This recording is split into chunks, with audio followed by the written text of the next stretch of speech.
hear me? Is that right? Okay, good. This is quite a pleasure. Now a professor of political science, classics, and Jewish studies here at the U of T, Clifford Orwin earned his degrees at Cornell and Harvard before coming to the University of Toronto as a lecturer in the mid-1970s. He's also a fellow of St. Michael's College and a senior fellow of Massey College. While pursuing a distinguished career here, however, he has also held fellowships, visiting professorships, invited lectureships, and the like, too numerous to mention, at institutions really around the globe, from the Free University of Berlin to Stanford's Hoover Institution. His extensive scholarly publications include The Humanity of Thucydides, published by Princeton and now in its 5th edition and also in Mandarin available. If a single thread runs through all my work, Cliff has said, it's the problem of compassion and its relation to justice, as explored through the writings of the greatest thinkers who have addressed the subject. Rousseau among the modern writers, Thucydides among the ancients. He's written extensively on both. He says, I've written a lot of journal articles, he says, trying to apply what I've learned from the study of political philosophy to current topics like humanitarian intervention and the role of compassion in domestic politics. The Festschrift in Cliff's honor, In Search of Humanity, published in 2015, was said to make plain the astonishing breadth and depth of his philosophic concerns as a scholar and writer, and what may be more, to do justice to his less demanding and generous.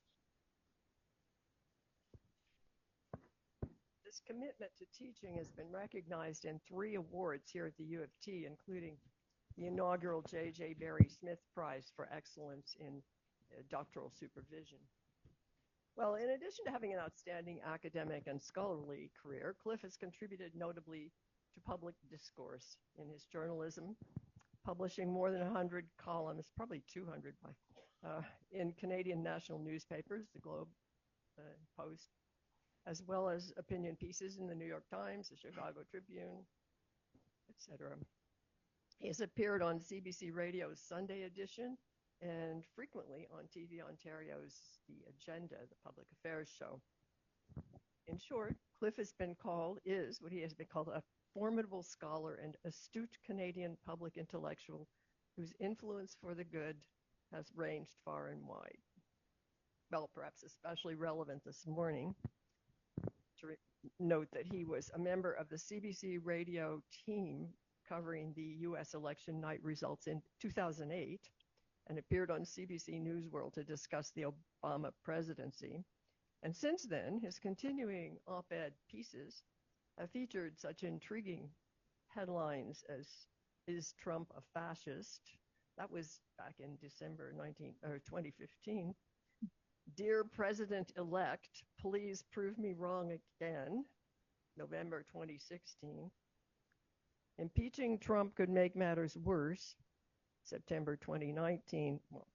And today, the double 24-hour makeover election. For the invitation to address you today. Being spurred to reflect on the outcome of the American election could not but remind me of my 22 years as a columnist, first for the National Post and then for the Globe and Mail, during which I wrote on such issues on a monthly basis. My goal then was to interpret my native country and my adopted one. My goal then was to interpret American politics to Canadians, thereby contributing to better understanding between my native country and my adopted one. Such lofty aims aside, I wrote the column because it was fun and stepped back from it after writing my final column the day after the 2020 election, so almost exactly 4 years ago, in an attempt to simplify my life, as a la my idol Rousseau. This having largely failed, perhaps I should return to the column. It means a lot to me to be addressing senior college, because at the time of the founding of the college, my beloved late colleague, Peter Russell, came to me and told me that he hoped very much that I would join on the day when I retired. That day, unpredictably has not yet come, but it is in the front of my mind that when it does come, I must join senior college. So little time, so much to say. So many minutes of this lecture have ended up on the cutting room floor. As I indicated in my blurb, my starting point will be a remark of the columnist George Will. Mr. Will is someone to whom I owe a profound debt. Had he not stepped down from his job as a political theorist here at the U of T to pursue his calling as a journalist in 1970, there would not have been the job in our department that I was tapped to fill 3 years later.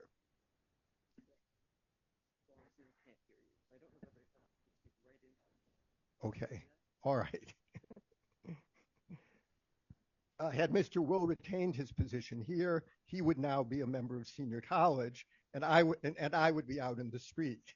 So God works in mysterious ways. I will now add to my debt to Will by filching from his recent column. The remark of his from which I begin is his statement that there's been no presidential election in American history in which both candidates were so weak. Indeed, each groaned under historic levels of unpopularity.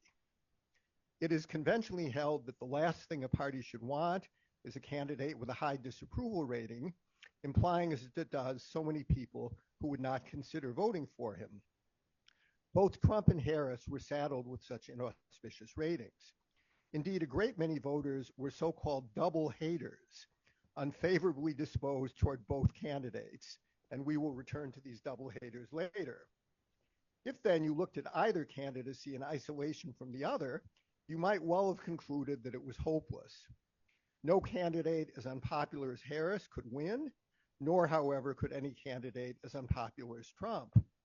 A political scientist from Mars might have scratched his green trapezoidal head and wondered how both parties could have nominated such losers. In both cases, the answer was that there was a story there. Together, these stories set the stage for what I am calling the double 24-hour makeover election. A word then about my conceit of the 24-hour makeover. I owe it to my dazzling daughter-in-law, a proud Algerian Berber by the name of Farida Gashoud. Farida and our son Alex had met in Paris, where both were studying, and married in Toronto City Hall in September 2010. By then, however, our son was studying in the States, and Farida had permission to live in Canada, but was still awaiting clearance to move to join him. So she came to live with us for a few months, with an eye to improving her still nascent English. The many means she adopted to this included watching hours of television. She was especially entranced by the genre of reality TV. It was thus that she and we encountered the program 24-Hour Makeover. The concept was that an ordinary young woman with no pretensions to glamour or good looks would be delivered to the show's experts and undergo a wondrous transformation. She would emerge 24 hours later so improved that not even her family would recognize her. While Farida was in need of no such overhaul, the notion of it fascinated her. Watching the show precisely as an example of reality television, you had to question its reality.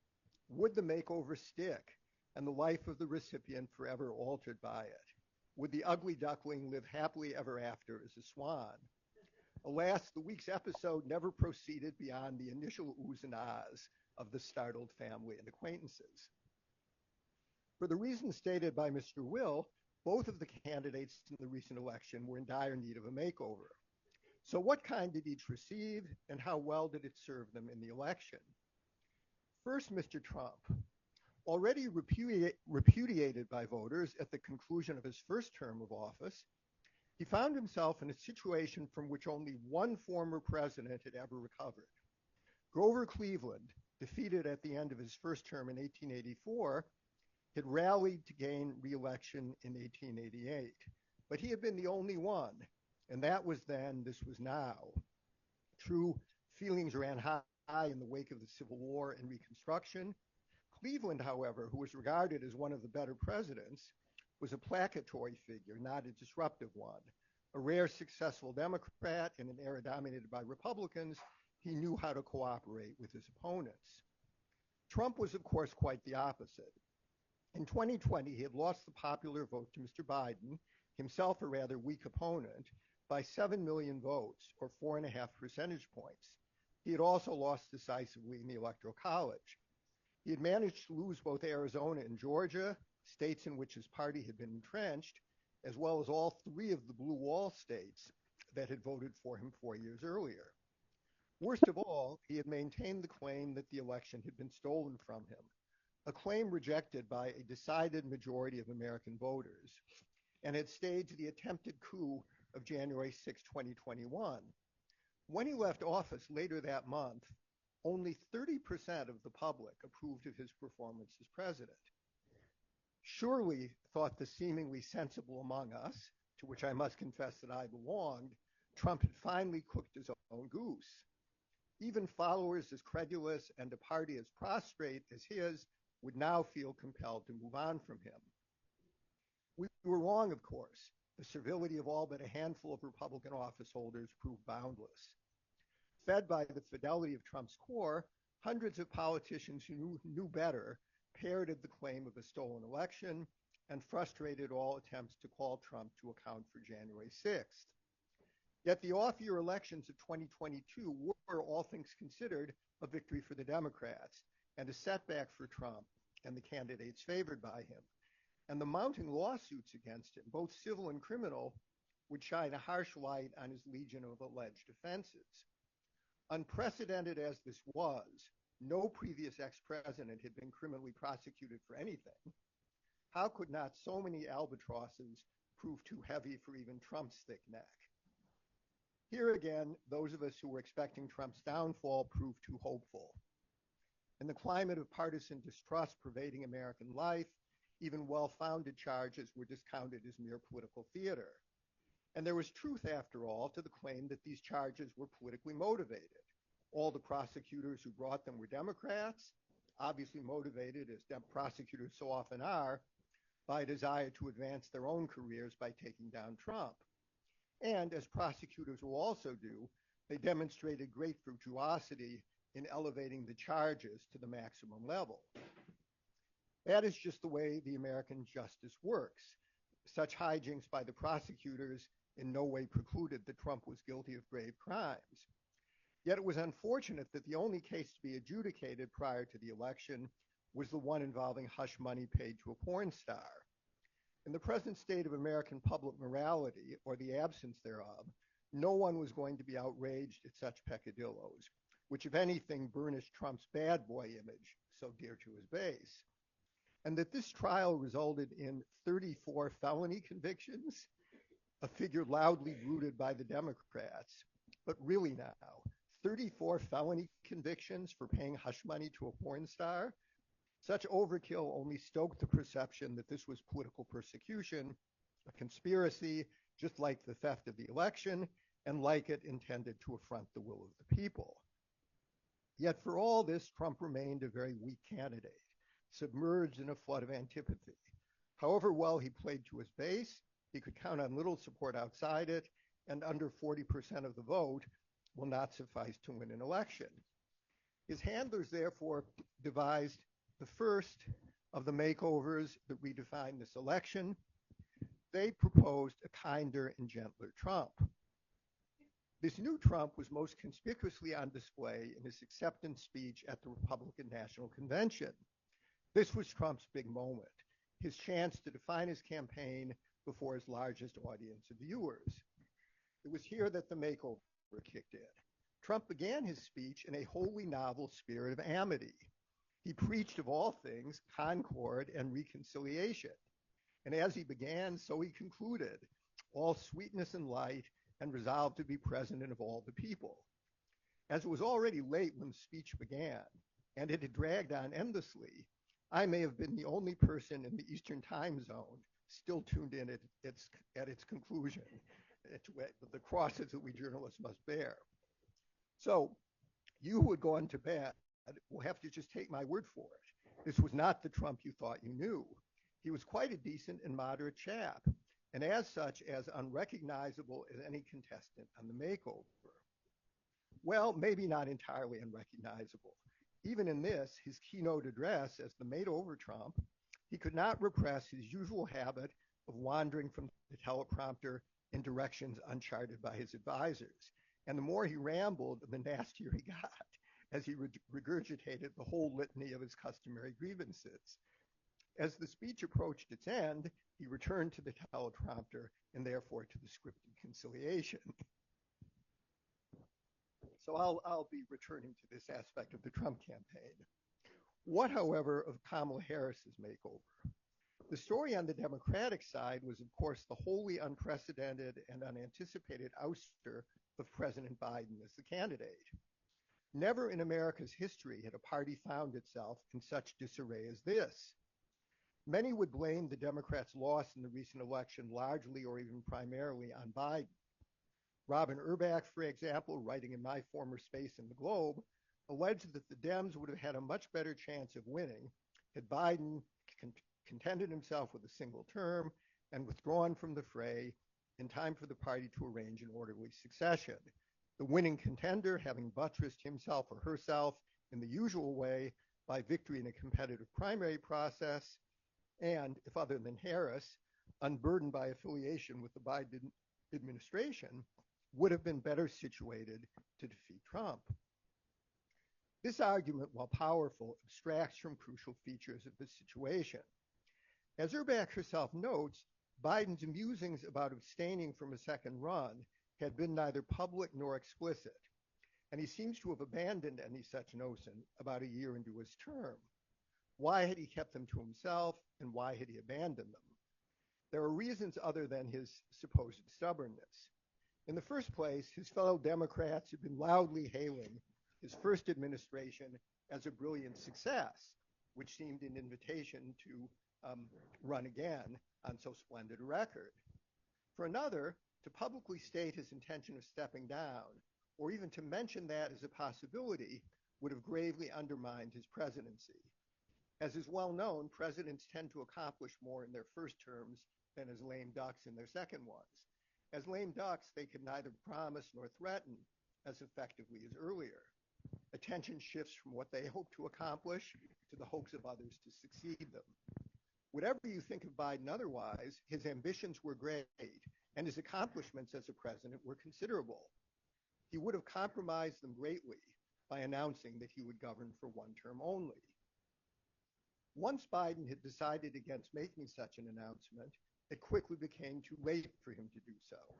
Having persisted in the usual course of presidents determined to run again, it was now too late to withdraw without seeming to concede that his administration had been a failure.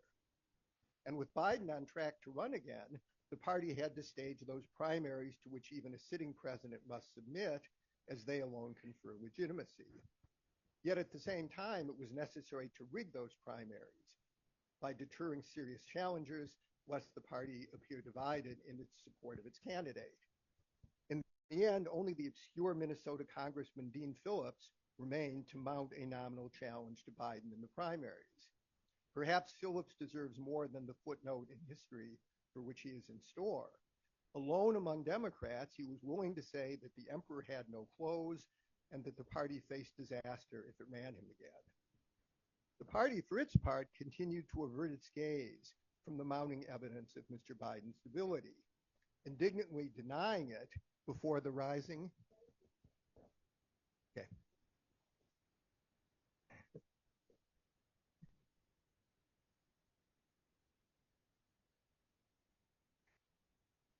The party, for its part, continued to avert its gaze from the mounting evidence of Mr. Biden's debility, indignantly denying it before the rising chorus of observers of it. To speak bluntly, it preferred an incapable candidate, for as long as his incapacity could be concealed, to plunging into unknown waters by dumping him. If you wanted to speak ill of the Democrats, you might refer to their unsurpassed blend of incompetence and duplicity. Far be it from me to speak ill of them. They found themselves in a pickle, an historically unprecedented one. Once the wheels fell off Biden's candidacy due to his stumbling in the debate, the party had no one to whom to turn but Harris, not because she was its strongest potential candidate, but simply because she was there. Minus the legitimacy conferred by victories in the primaries that it was now too late to hold, not to mention that they had been held already, the Democrats fell back on the prestige of the office of the vice president. They had to pretend that as Biden's vice president, Harris was his natural successor. But is the office of the vice president a qualification for the presidency? Here are two jokes that Americans here may know. Alvin Barkley, Harry Truman's vice president, liked to tell the story of a widow who had two sons. One went to sea, the other became vice president. Neither was ever heard of again. And if any Canadians here ever heard of Alvin Barkley, or any Americans here heard of him except as the author of this famous joke. Teddy Roosevelt's beef was one Charles W. Fairbanks of Indiana. When TR announced to reporters that he would sail on the Navy's first and still experimental submarine, one journalist replied, "Please, Mr. President, if you must go, take Mr. Fairbanks with you." A friend of mine had heard of Fairbanks, but only because he is named Charles Fairbanks himself and happens to be descended from the original. But you don't have to content yourself with jokes. Consider the historical record. Since Martin Van Buren in 1836, that is the vice president of Andrew Jackson, only one has been elected to succeed the president he has served. That's one in 188 years. Isn't that amazing?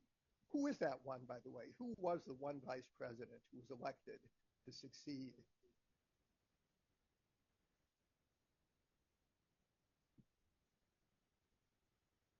No, because he became president by the assassination of Kennedy. The answer actually is George H.W. Bush, right, who became president in 1988, succeeding his president, Ronald Reagan. A much longer list of sitting vice presidents has failed in their designs on the Oval Office, including Fairbanks in 1908, and much more recently, Richard Nixon in 1960, Hubert Humphrey in 1968, Al Gore in 2000, and Biden himself in 2016 when he lost in the primaries to Hillary Clinton. It must have helped George H.W. Bush that Ronald Reagan had been such a popular president and his administration widely viewed as successful. Harris enjoyed no such advantage. She was not only the veep of a highly unpopular president, she was even less popular than he was. Her previous presidential candidacy in 2020 had fizzled ignominiously. Despite high hopes among many on the left of the party, she had gained so little traction with voters that she had dropped out even before the first of the primaries. Her support was negligible, and donors were no longer willing to fund her. Why then had Biden rescued her by choosing her as his running mate? Well, recall that he had proclaimed that he would choose a woman, and no sooner had he done so than pressure mounted to make that a woman of color. After all, if you're going to choose your running mate to tick one ascriptive box, then why not choose one who ticks two of them? Or even better, three or four, as Harris did, right? Once you threw in that she was Asian and immigrant, as well as a woman in black. So Biden's choice of her was a gesture toward four crucial Democratic constituencies, such as the stuff of which running mates are generally made, including Harris's own choice, Tim Walz, a hunter, a veteran, and a football coach, right? So not only white, but masculine to the nth degree. Neither jointly or severally, however, did the attractions that made Harris fetching as a running mate mark.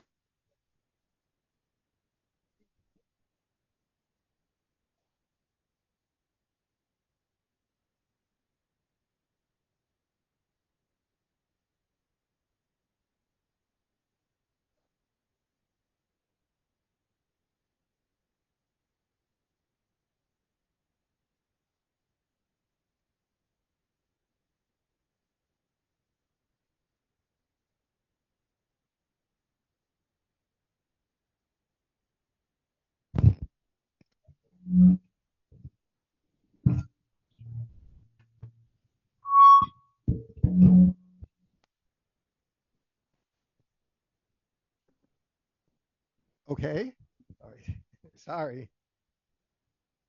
Barring his death in office, there was no reason to suppose she would succeed him. Like any other presidential candidate, a sitting vice president must submit to the rigors of the primary system. So such is the fate that Biden would have expected for Harris. In order to succeed him, she would still have had to persuade primary voters of her fitness for this task. She might succeed or she might fade as she had in 2020. Either way, it would be her problem, not Biden's.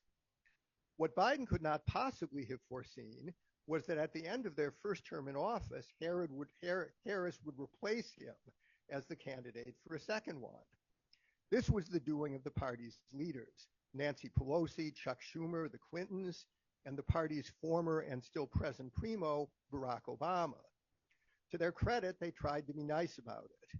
Still, they managed to communicate to Mr. Biden that despite having sailed through the primaries with so little opposition, he would have to renounce his candidacy. Recognizing that he could not succeed in the election with so little support from the party and its donors, Biden bowed to the inevitable and ended his candidacy. We who are old can sympathize with him. It is, after all, one mark of diminution that you are incapable of recognizing yourself as such. Consider just how bleak the Democrats' prospects looked at this stage. At least since 1972, credibility as a Democratic candidate had been conferred by one thing and one thing only: success in the primary system. That system had been conceived precisely as the Democratic, with a small d, alternative to appointment by party bosses in the haze of the proverbial smoke-filled room. Now the Democrats had returned to that room, with all other possible candidates falling tamely into line before the verdict of their party bosses. Here it is worth noting that Obama had long spurned Biden, although Biden had been his vice president, and had promoted Harris. Without exposure in the primaries and eventual victory in them, Harris remained unknown to many voters. She had missed the chance to distinguish both herself and her policies from what was on offer from other candidates. She had not been a conspicuous vice president. Her best moment had been the 2022 off-year election, where she proved effective at speaking to the converted on the abortion issue. Otherwise, her performance had been wooden, and the administration had largely sidelined her. The most visible portfolio assigned her by Biden, that of border czar, would prove an albatross. The border remained the major issue on which the administration was most vulnerable, and she along with it. Once anointed as the candidate, therefore, she faced the challenge of running not only as the defender of an unpopular administration, but as the poster child for its least popular policy. If this wasn't bad enough, Harris was haunted by her questionable past. She was from California, and a long career in the Sunshine State had preceded her entry into national politics.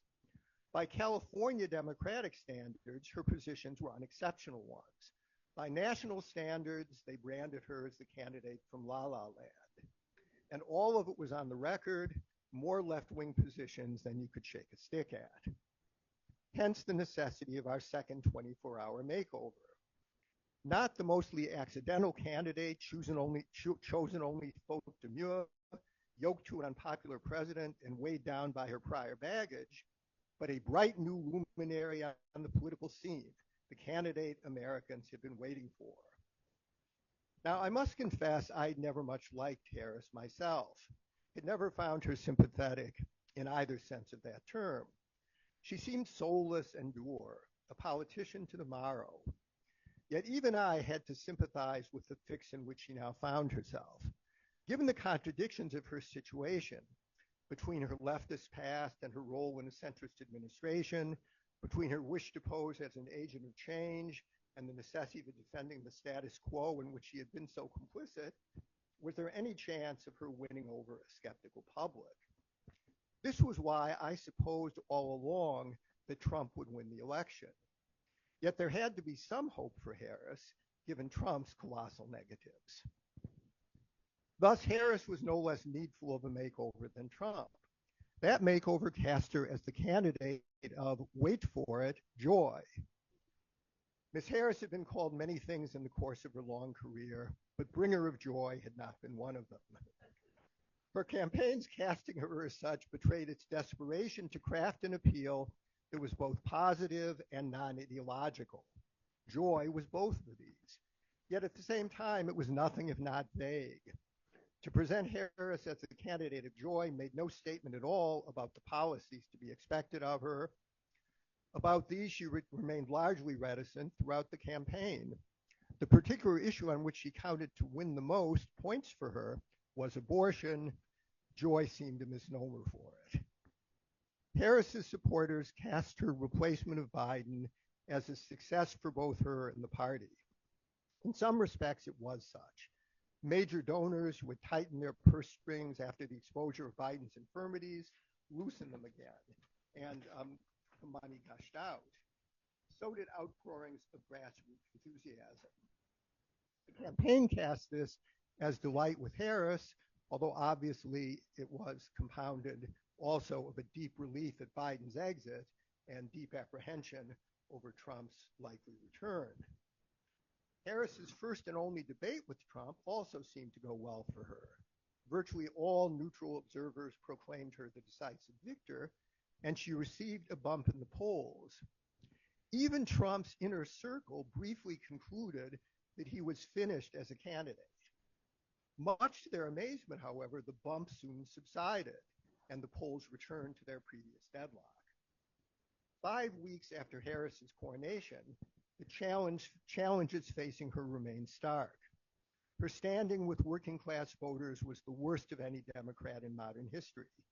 Barack Obama had lost the white working class by 20 points in 2012.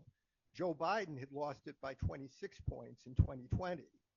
A New York Times poll following the supposedly victorious debate placed Harris's deficit among the working class at a whopping 36 points, a number that had barely budged since she had begun her candidacy in July. Among non-white working class voters, whom Mr. Obama had carried by an overwhelming 67%, that was his margin of victory, Ms. Harris's margin was a mere 30%. 41% of Hispanic voters were saying that they backed Mr. Trump. Harris also trailed among male voters by a much wider margin than she led among female ones. These numbers seem to bode a wipeout victory for Mr. Trump. As the final result would confirm, the Harris campaign never did succeed in closing the gap with Trump. The politics of joy proved largely anodyne and platitudinous. As mentioned, its purpose had been to distance her alike from the Biden administration and from her own inconveniently leftist past. On a variety of contentious issues, she now avowed more centrist positions. There were two problems with this strategy, however, both of which the Trump campaign exploited. The first concerned that leftist past. All the Trump team had to do was to play clips of her earlier leftist statements. They contrived to skewer her alike for her past and supposedly continuing extremism, as they called it, and for her mendacity in denying it. Referencing her position on transgender issues, they contrived a brilliant slogan. Kamala is for they, them, while Trump is for you. There you have it. The populist culture wars in 10 words, 9 of them monosyllabic. In responding to these attacks, Harris committed one of her few unforced errors. When asked to explain why her positions changed on so many issues, she replied that her values had remained the same. This answer won her few friends. Just what were those values exactly? Her selection as running mate, Minnesota Governor Tim Walz, presented the same difficulty. As congressman from a conservative rural district, he had cleaved predictably to the center. Subsequently, as governor of a progressive state, he attacked quite far to the left. His style was folksy and avuncular, but what was the reality behind it? The second statement of Harris's that underlined the dilemmas confronting her was a reply to the question of whether there was anything the Biden administration had done that she would have done differently. She said that there was not a thing came to mind, was the way she put it. That would have been a good answer for a vice president running on her president's successful record. But Harris's situation was more complicated. She had also positioned herself as an agent of change. this to create distance between herself and Biden. Perhaps this latest answer was a demonstration of a commendable loyalty to him. Perhaps it reflected the political calculation that there was no percentage in criticizing an administration to which she had been so complicit. Whichever, it was confusing and politically ineffective. By that afternoon, up to 10 million voters received text messages containing the clip on their cell phones, courtesy of the Trump campaign. Television ads broadcasted to tens of millions more over the following weeks. In the meantime, the makeover of Trump had fizzled. His campaign struggled, mostly unsuccessfully, to keep him in line. He behaved like the Trump of 2016 or 2020, if not even more so. Whether from disinclination or sheer indiscipline, he could not stick to the new, more moderate script. He rambled, he thundered, he threatened, he insulted. He was everything that his core loved, but most other Americans loathed.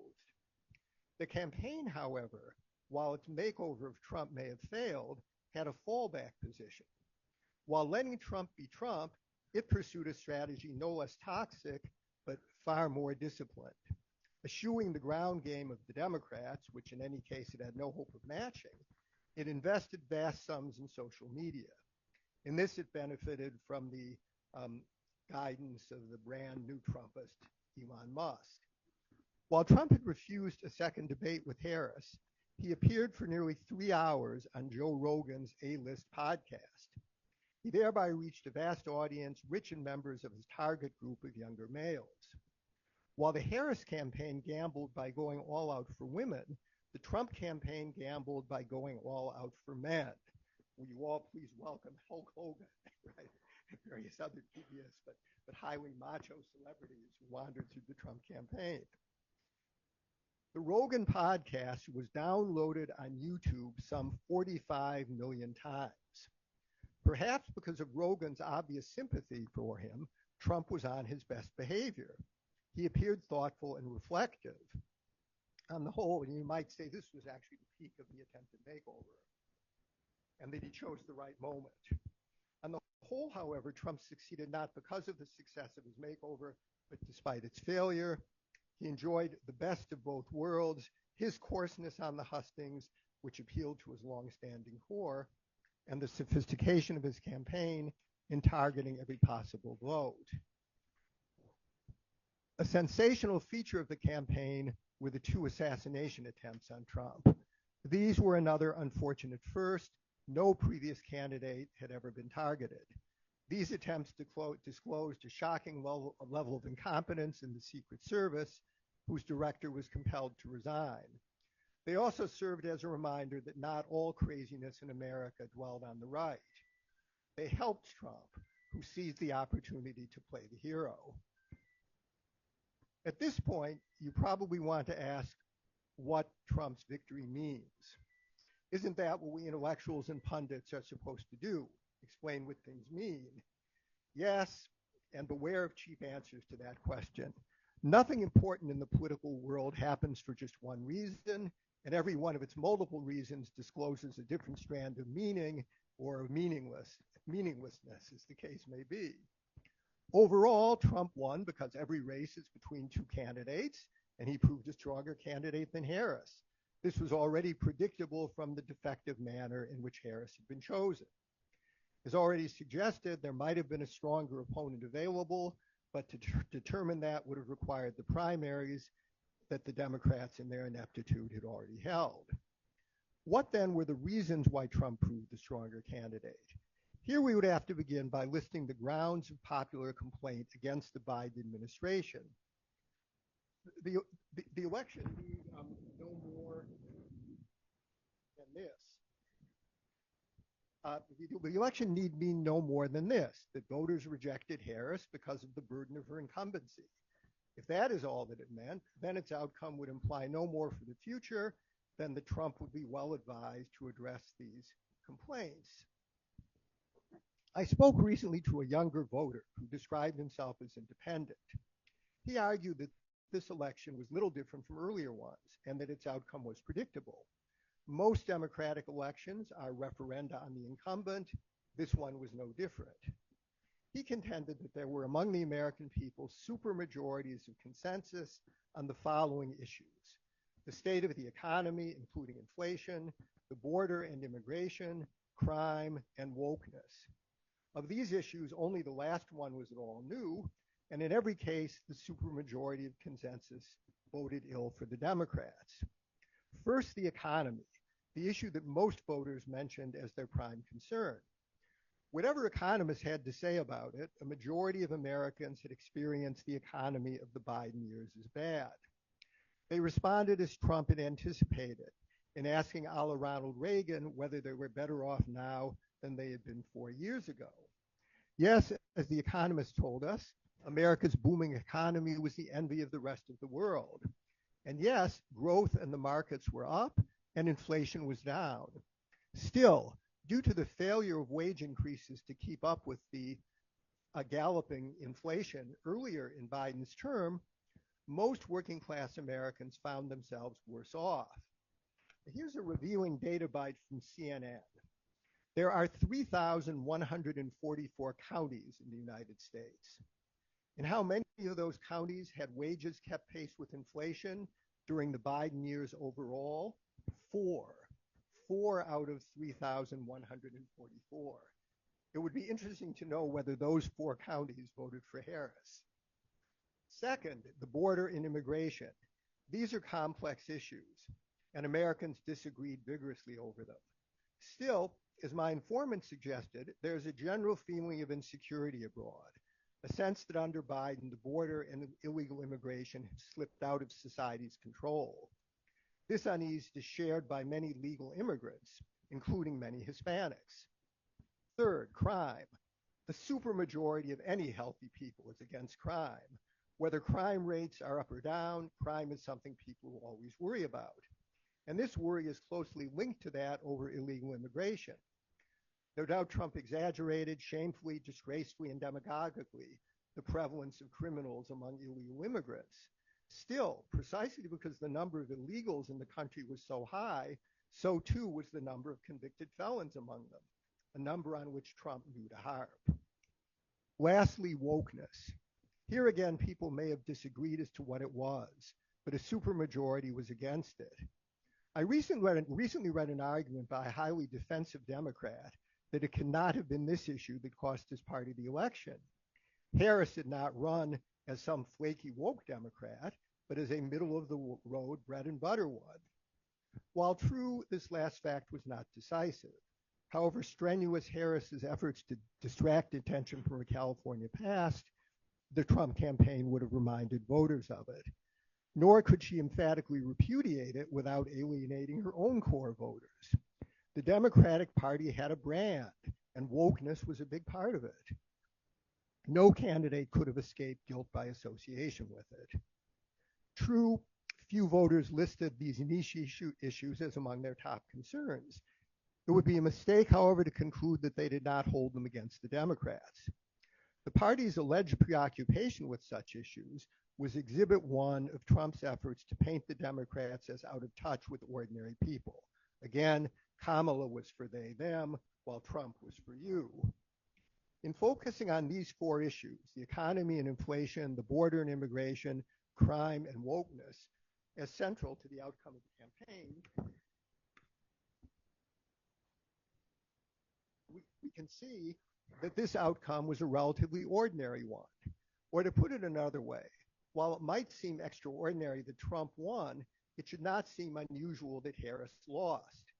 Harris, as she had tried to position herself, hard as she had tried to position herself as a change agent, she was stuck with defending an unpopular administration of which she had been a high-ranking member.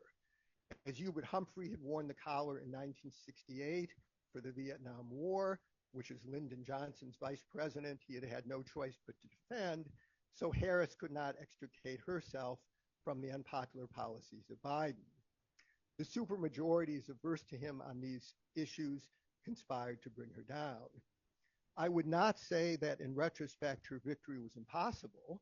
She came close enough to winning to preclude so extreme a claim as that. But her possible road to victory had certainly been a very narrow one. Expanding our search for meaning to the broader context of the election, we would have to grasp the phenomenon of Trumpism as such. Here, of course, the word on every tongue is populism, a term with a broad range of meanings. If it implies the pervasiveness in society of a popular mistrust of elites, it certainly applies to the present case. Yet if by populism we mean the populism of the right, whose standard Mr. Trump bears, then two words of caution are necessary. The first is that insofar as the success of his movement depends on Mr. Trump himself, we cannot predict its fate once he passes from the scene, as both law and nature will soon bid him do. No obvious successor looms. Our second caveat, however, will serve to qualify the first one. We cannot blame the rightward shift of the working class entirely or even largely on Trump. It is the trend that goes back to Richard Nixon, not to Dwight D. Eisenhower. To begin with, those who so shifted were mostly Southern and white, but they now suffuse the entire nation and include many blacks and Hispanics. When pundits raise the question of whether this latest election represents a realignment, it is this shift that they have in mind. Step by step, Republicans have succeeded in dismantling the New Deal coalition. Simply put, American workers no longer credit that they are front of mind for the Democrats. Thoughtful Democrats of my acquaintance agree with them, much to their own chagrin. Among public intellectuals sympathetic to what the Democrats used to stand for, none has made the case against them more eloquently than Michael Lind. According to him, today's Democrats are the party not of American workers, but of the global managerial, technocratic, academic elite. Perhaps it took a Trump to persuade workers of the highly counterintuitive premise that they were now front of mind for the Republicans.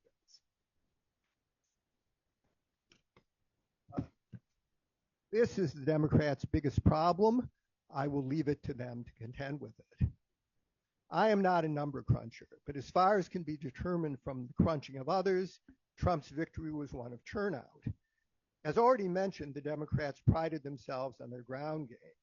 The Harris campaign had hired 2,500 workers and opened 358 offices across the battleground states. On the final weekend of the campaign, some 90,000 Democratic volunteers knocked on more than 3 million doors, the pace reaching 1,000 doors a minute in Pennsylvania at one point. My own brother must have knocked on 75 of those, or on 750. Even so, in one crucial Democratic stronghold after another, the turnout for Harris was lower than it had been for Biden. In Republican strongholds, contrarily, the turnout for Trump was even stronger than it had been in 2020. Every identifiable group in the electorate voted more heavily for the supposedly disgraced Trump than it had done 4 years before. Almost every one of America's thousands of counties shifted to the right by an average of just 1.7%, but in what remained a close election, that was enough to assure Trump's victory. So while that victory wasn't sweeping, we might describe it as pervasive. 30% of New York City voting for Trump, as opposed to 24% in 2020? Yes, really. As mentioned above, the trajectory of white working class abandonment of the Democrats has been a long one. Shocking were Trump's inroads among the non-white working class. 13 support for Trump from black voters, coupled with a lower than expected turnout of them, may not sound like a lot. But this was a double whammy for the Democrats in the blue wall states, all of which Biden had won and all of which Harris lost. Stunning was the Hispanic vote, 45% for Trump, right? If this trend persists beyond Trump, the Democrats as a party are in deep trouble. Crucial to the outcome in this confrontation of such weak candidates was the role of the so-called double haters. Although fewer voters hated Harris than had hated Biden, about 8% of voters still fell into the double hater category, more than enough to decide an election as close as this one. You might think that voters who profess to disdain both candidates would stay home, or if they did vote, would split their votes more or less equally between the candidates. In fact, according to exit polls, they voted overwhelmingly for Trump by a margin of 23% according to one survey, by 14% according to another. In North Carolina, a state the Democrats had nurtured a fantasy of winning, double haters broke 2-1 for Trump. I can't tell you what to make of this, beyond that it suggests that among these voters, their resentment of the Democrats was more powerful than their aversion to voting for Trump.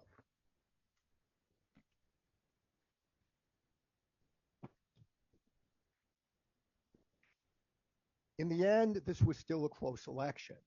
The margin in the popular vote was smaller than in any election since the deadlock of 2000. If it seemed more sweeping than it was, that was because it remained surprising that a Republican could win the popular vote.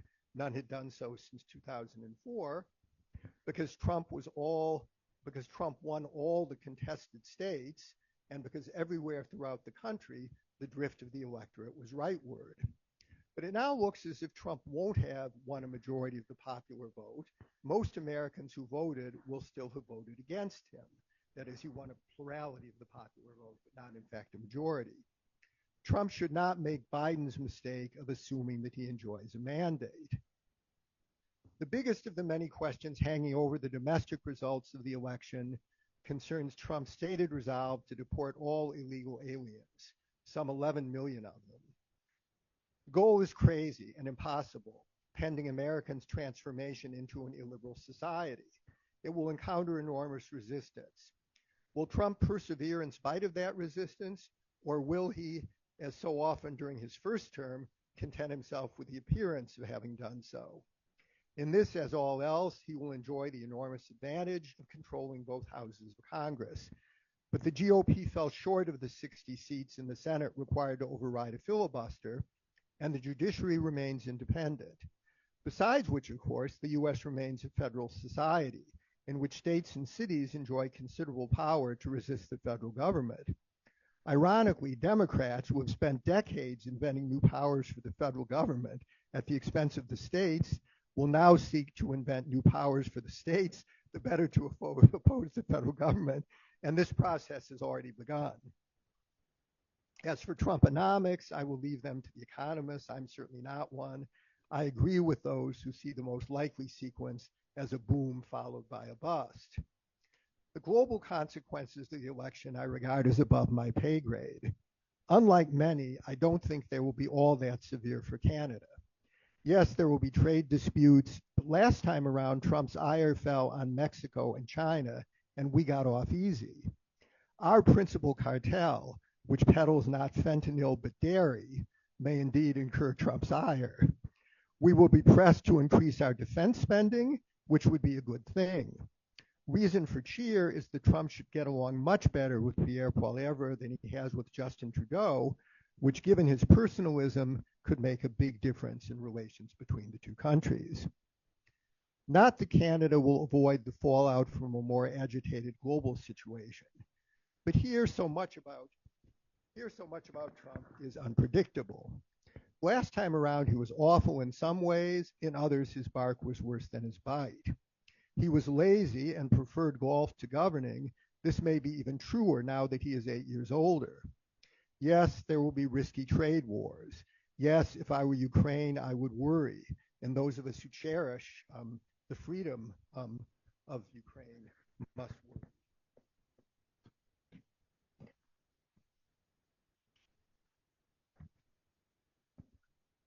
Elsewhere in the world, in the Middle East and Taiwan, for example, who knows?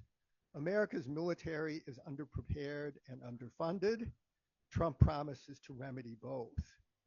He has also promised to scrap the disastrously bad Obama-Biden policy on Iran. Rough waters beckon, but I'm not ready to proclaim the apocalypse.